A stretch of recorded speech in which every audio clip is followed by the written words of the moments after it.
I'm here for my first weekly check-in. So far, so good. Um, we have the app almost fully functioning on the translation end and the text input end. As it stands right now, it's able to take in text from an image. It's able to repeat that image or that text back to you, and it's able to translate some languages as showcased here. The danger: the area in front of this power panel must be free of objects at least 36 inches. OSHA NEC regulations. The only issue is that sometimes it does take the translation out of order. Um, why does this? We haven't found out yet, but we'll be researching that as this week progresses, in addition to the milestone 2 requirements. But other than that, so far so good. Um, the translations also don't work on certain phones, I found. Um, at the very least, the Nexus 5X, and I'm assuming more older models that don't have an up-to-date Google Play services uh, don't work. So I'll have to compile a complete list of which of those phones are. Um, as far as my time management goes, we worked 22 hours last week.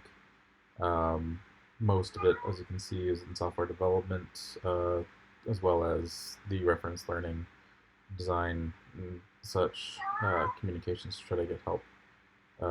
Here's the full breakdown on what specifically is being used. As you can see, most of it is Android Studio, um, but Stack Overflow, Google Slack, etc. So all in all, it was a pretty productive week.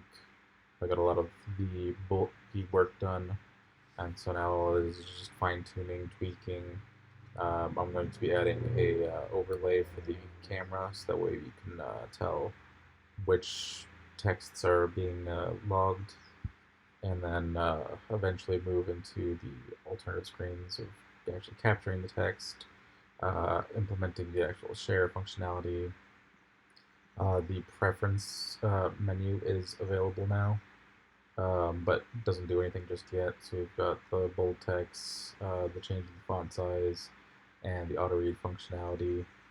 Those will be implemented next week also if we have the time. If not, it'll have to be at the beginning of week 3, but this shouldn't take too long.